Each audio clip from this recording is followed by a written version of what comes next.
Bucs fans have banded together to show their appreciation for Mike Evans. The Atlanta Falcons might have indirectly helped the Buccaneers bring back an offensive weapon. Jordan Whitehead's replacement has been found. And it's a mock draft Monday here on the Locked On Bucs podcast. Let's go. You are Locked On Buccaneers, your daily Tampa Bay Buccaneers podcast, part of the Locked On Podcast Network, your team every day.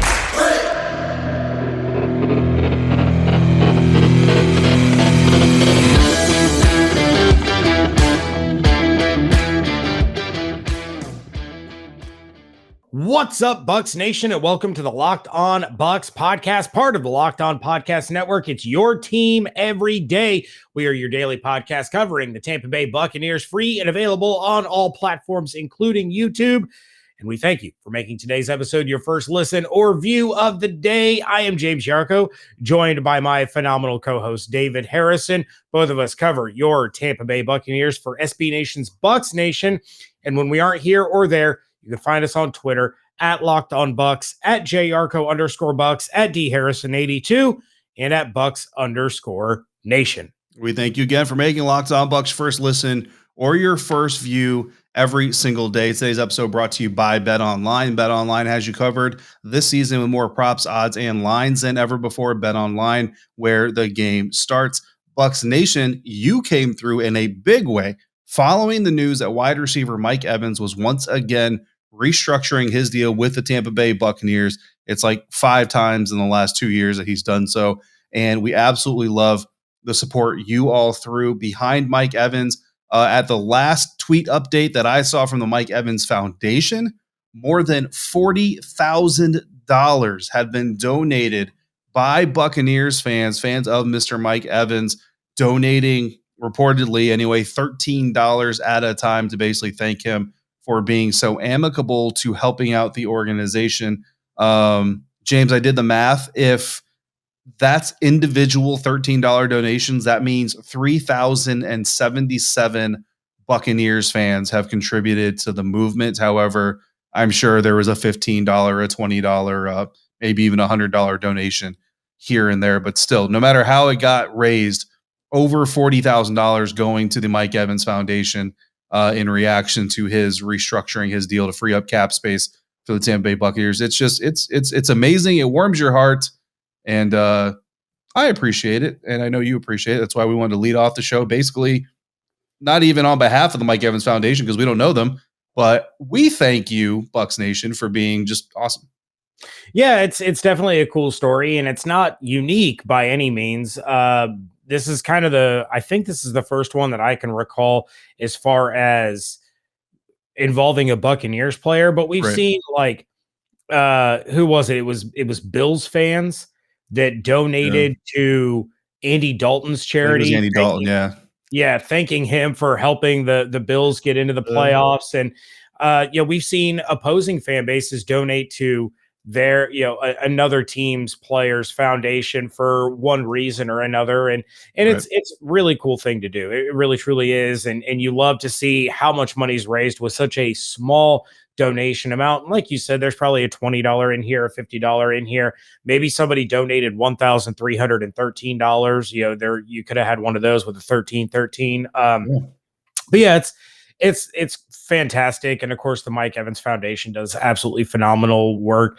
I think Bucs fans should now turn their attention to donating to Chris Godwin's foundation and donate $14 a piece over there to thank him for signing a long-term deal and not playing on the franchise tag and then leaving like a certain Packer forcing a trade. Yeah. Because, we're happy to have Chris Godwin for the next 3 years. But you know what? So speaking of the Davante Adams trade, right? And then if you guys missed our total reactions to that move, you can check out our Friday episode. Again, wherever you're listening or watching this episode, you can find it in the exact same location. Just go back to Friday. We didn't know at the time that Davante really, don't get me wrong, the money obviously has something to do with it, right? But he's a lifelong Raiders fan. I didn't know that at the time. And not only that, but and we did know he's rejoining college teammate Derek Carr there in Vegas, so that'll be his quarterback. And we did know that. But yeah, I didn't know that the Raiders were his lifelong team growing up and all that stuff. So I mean, I can appreciate a little bit at least that it's cool to me that Davante gets to go wear the uniform that he grew up wanting to wear. So, and look, the Raiders also they got Rock Ya-Sin in a trade from the Indianapolis Colts, so their defense gets a little bit better. They've got Derek Carr, and it actually looks like now maybe Derek Carr is kind of like the guy, quote unquote. They still got Hunter Renfrow, baby Adam Humphries, and with the draft class, they got Darren Waller. With the draft class coming up, they can go get another wide receiver or two if they want to, depending on how they feel about their other guys.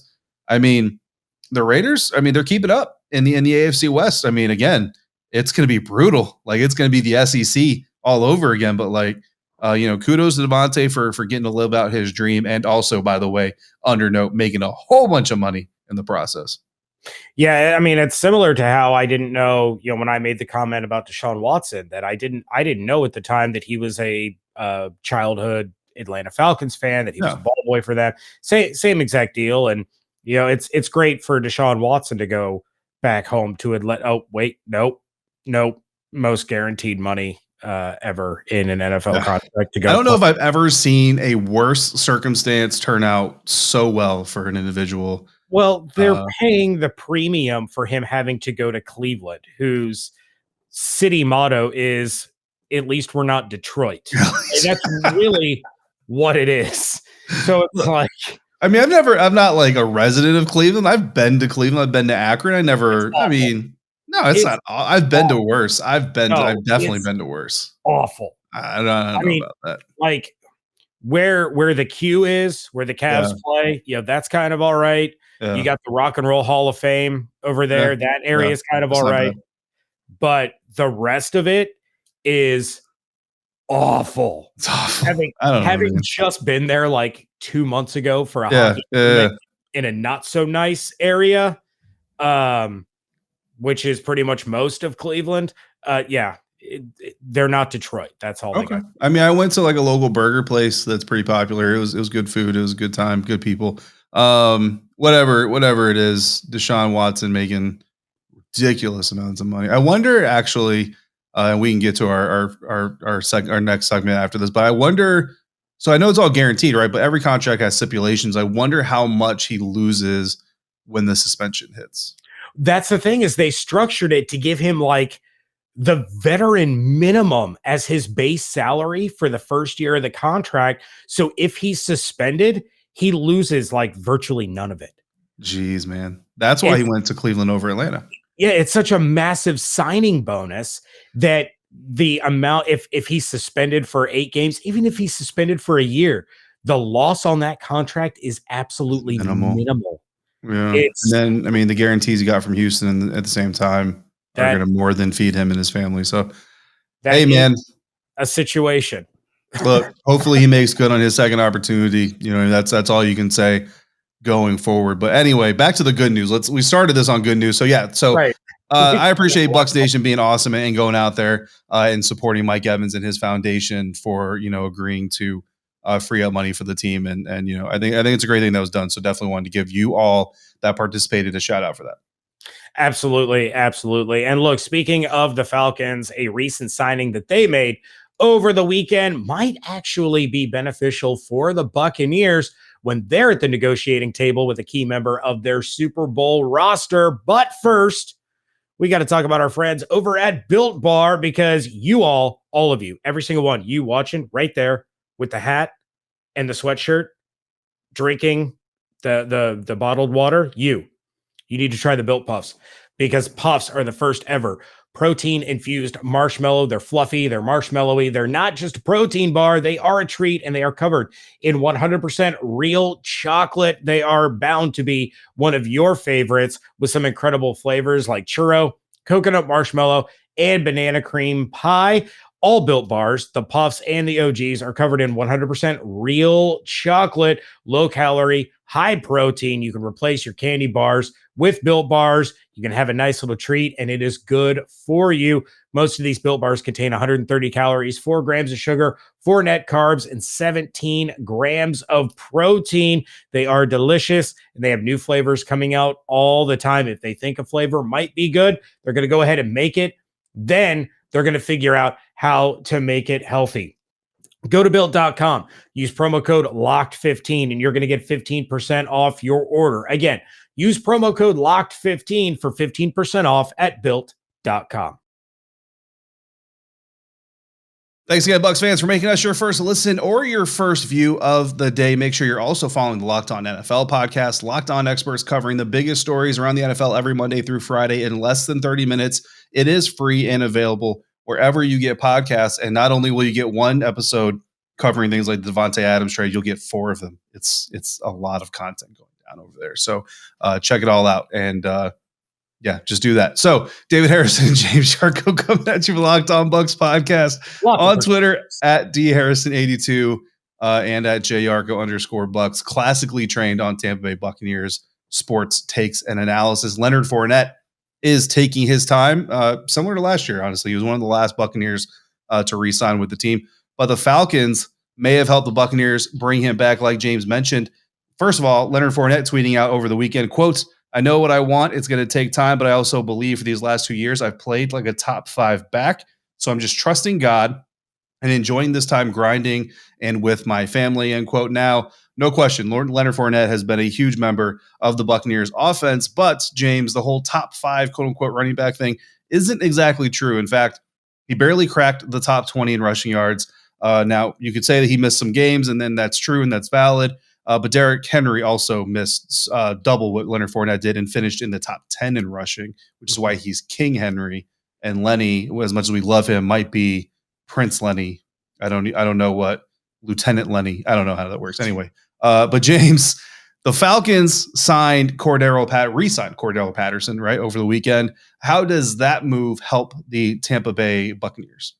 Okay, so I actually have a column about this going up on BucsNation.com on Monday morning. So if you're watching this or listening to this ahead of time, 9 o'clock a.m., it's going to hit Bucs Nation, where I kind of dive into this a little bit. But look, Cordarrelle Patterson finished with 1,166 yards and 11 touchdowns on 205 total touches. So that's not rushing. It's all of it, all encompassing.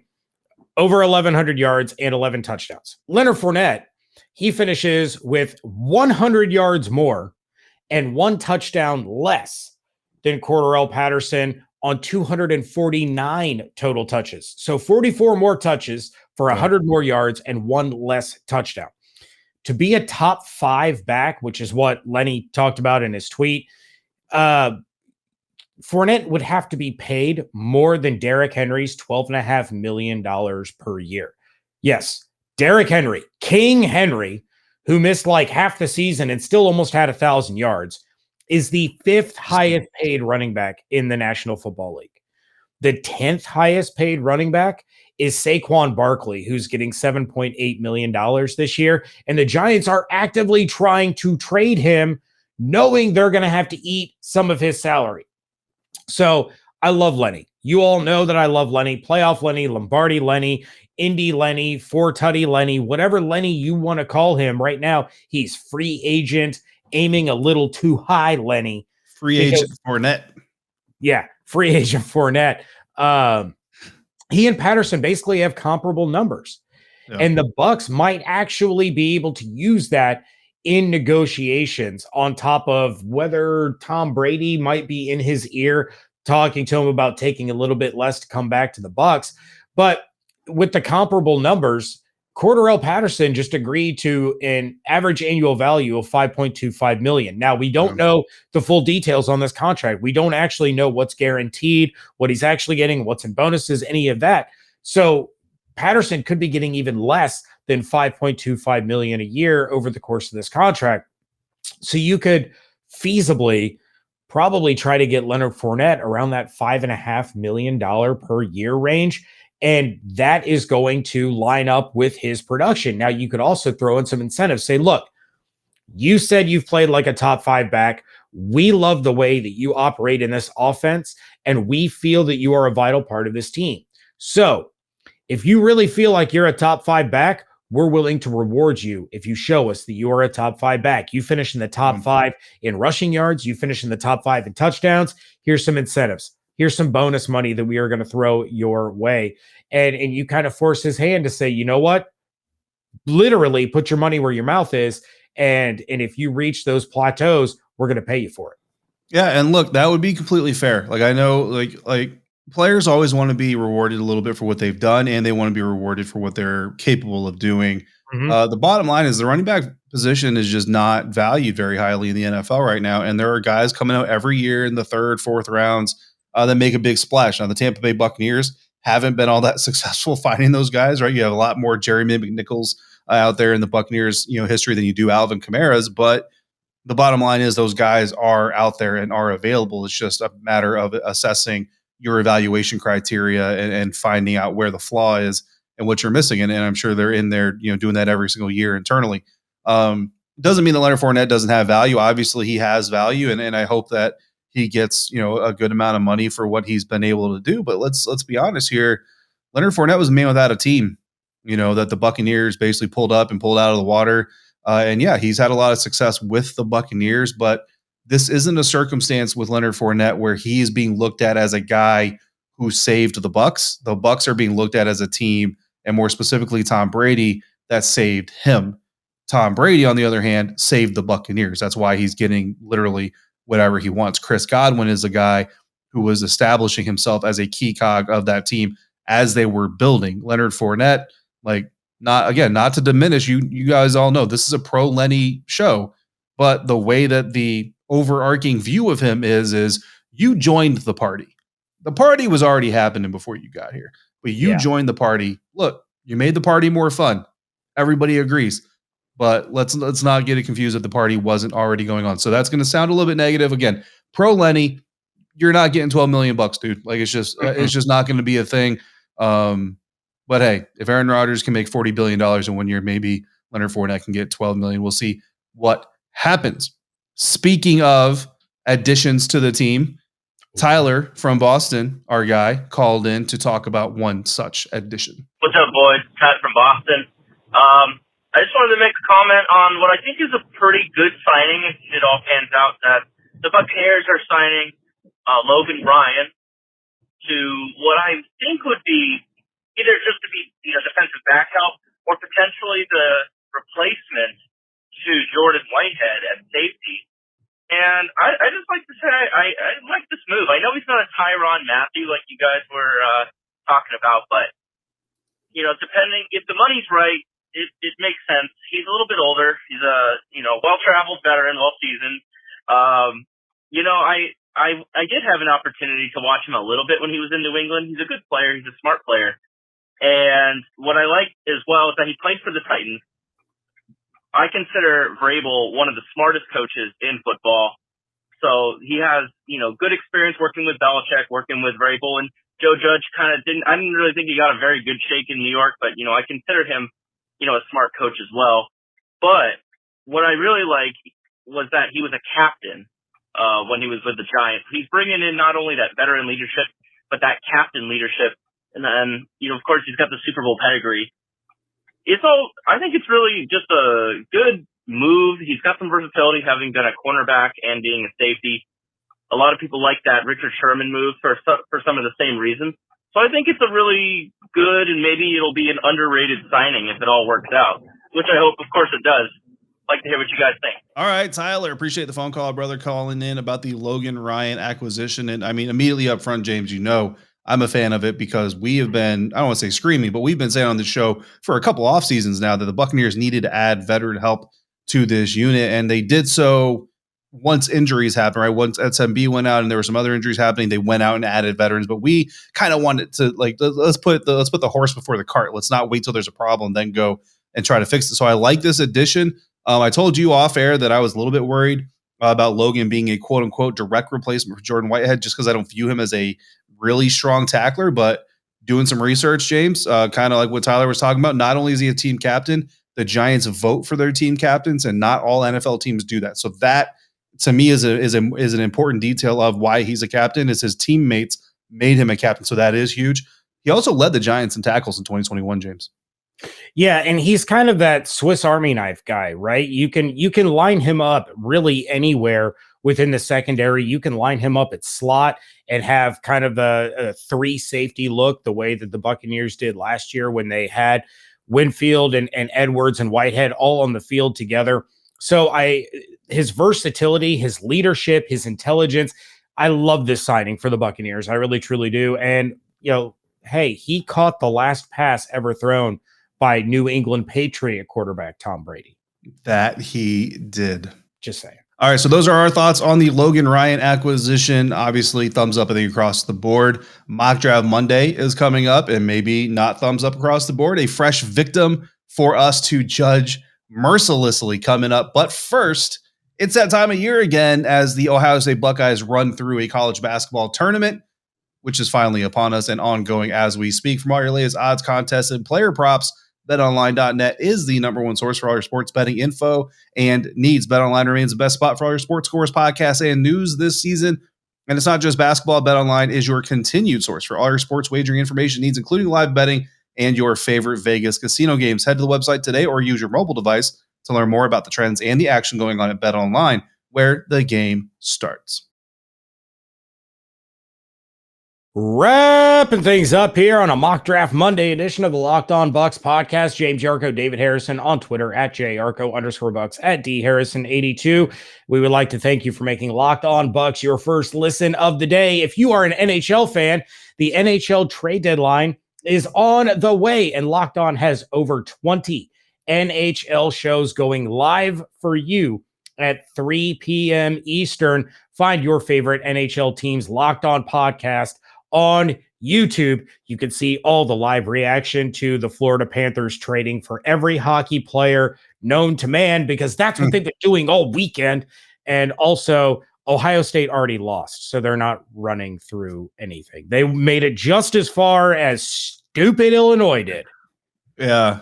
I mean, I didn't know they already lost because I don't watch college basketball. I know you don't. That's why I made a funny look into the camera, because, yeah, they lost to Villanova on Sunday, just like Illinois lost to Houston on Sunday. Basketball is stupid, and I hate it until next year when I have false hope again. But speaking of false hope, we have a mock draft to talk about. It is a Mock Draft Monday, and we are taking a look at Pro Football Focus's Michael Renner's 3-round mock draft.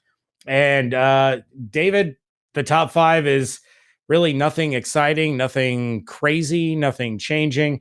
You have Jacksonville taking Aiden Hutchinson, the edge rusher out of Michigan. Detroit takes, you're going to have to field this one. I can't. Ike Mekwonu. That's the one. That's how I pronounce it. I think that's how you pronounce it. I could be wrong. Ekwonu, the offensive tackle out of NC State.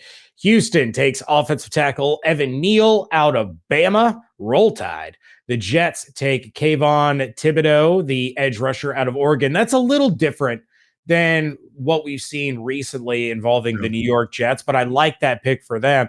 It makes more sense than them drafting a safety as good as he is. And then number 5, the New York Giants taking Charles Cross, an offensive tackle out of Mississippi State. So 5 picks, 5 players in the trenches for these teams. Yeah. We skip down to number 27, and the Tampa Bay Buccaneers take Lewis Cine. It is Cine. That's what I thought. Safety out of Georgia. Another Georgia defensive player mocked to the Bucs here. And Renner says, quote, with Jordan Whitehead gone to the Jets, the Bucs may look for his replacement to keep Mike Edwards in the slot role he played last year. Cine is the kind of elite athlete who would pair perfectly with Antoine Winfield Jr. Yeah, so this is an eye of the beholder type of thing. So Lewis Cine to me is much more of a box safety and much less of a coverage guy. So the elite athleticism, like he's got some thump to him. I think he's a late hit or a defenseless receiver penalty waiting to happen. But that's coaching. Coaching can fix all those types of things. I mean, the kid's got talent. Don't get me wrong. I'm not like poo-pooing on the kid's potential or his future. He definitely has talent, but I think he's not as versatile as you think that a Todd Bowles defender is going to be, especially a first-round draft pick. And for me personally, when I look at mock drafts, when I do mock drafts, I like to look at what the Buccaneers have on roster. And I'm not even necessarily even talking about Logan Ryan, although I do think the Logan Ryan acquisition changes things. But I'm looking at the defensive line. Again, Ndamukong Suh and William Golson are still gone. So if you're at this point and Davante Wyatt hopefully is your main target there. If not, Jordan Davis. I mean, Jordan Davis doesn't really give you the pass rushing ability that you're really looking for, according to Bruce Arians, but he's better than a lot of other guys on the board. So that's kind of my own personal view on Cine, more of a day two guy from what I gather and what I think. But stranger things.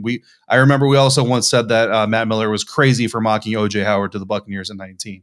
And then it happened, and we all celebrated. At pick 60 in the second round, Renner has the Buccaneers taking, speaking of tight ends, Trey McBride out of Colorado State University, who is the number 1 or number 2 tight end on a lot of people's draft boards. And then number 91 in the third round, Dohnovan West, offensive lineman out of the Arizona State Sun Devils. I like the McBride pick. We're still assuming that Rob Gronkowski is going to sign with the Buccaneers. But you still have a need at tight end, right? So, Gronk and Braid are great, but you're still going to need someone else in the mix there, and snagging a potential, rotational player in the second round is, for the Buccaneers would be a solid pick. Other than that, I'm not loving this mock draft at all. As you pointed out, I'm concerned about the defensive line. Concerned about running back. Now, I'm not saying that they should have taken running back in the first, but maybe in the third. The third would have been a nice range to take them. I am still concerned about the depth at corner. I am still concerned about the depth at wide receiver. But offensive line does need some depth as well. I think this mock as a whole leaves me very meh. Yeah. I mean, best player available is we a lot of people say, oh, you got to take the best player available. Well, again, team need dictates a little bit of best player available. You need defensive line. So according to this mock draft, and I'm not trying to bag on Renner by any means. Trust me. I've done mock drafts. I'm not trying to bag on anybody because I know how long they take. They take you 3 hours to complete. And then someone comes through and goes, this is trash. You're like, oh, well, thanks. Thanks for the 2 seconds of typing on my 3 hours of work and research. But again, I mean, basically what I'm gathering from this mock is the Bucs are going to run a 1-5-5 defense. You're going to have Vita Vea on the line, 5 linebackers and 5 DBs, and just make it happen. Maybe Trey McBride can play defensive end as well. A 1-5-5 has never been done, and I don't know if offenses are ready for that kind of defense. Honestly, it would be a little interesting. I would like to see one play run. One play. Let's do a preseason. Let's get a preseason play. You know what?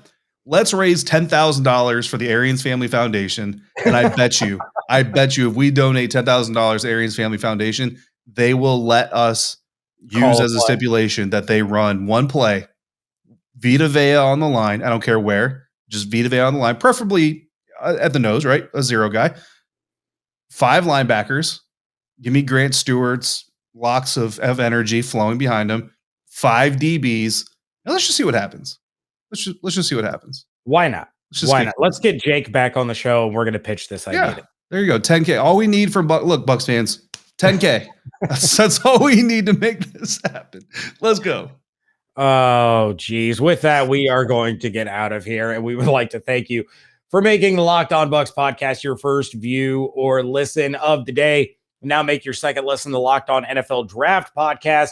Ryan Tracy and former NFL cornerback Eric Crocker bring the NFL Draft to life every day with insight and analysis on college football prospects as well as NFL front offices. It is also free and available wherever you get your podcasts. If you have questions, thoughts, reactions, ideas, anything at all, you can give us a shout at 813-444-5841 or send us an email to lockedonbuckspodcast@gmail.com. For David Harrison, I am James Yarcho, and until we speak again, make sure you are checking everything out over at bucksnation.com and follow along on Twitter at LockedOnBucs, at JYarcho_Bucks, at DHarrison82, and at Bucs_Nation.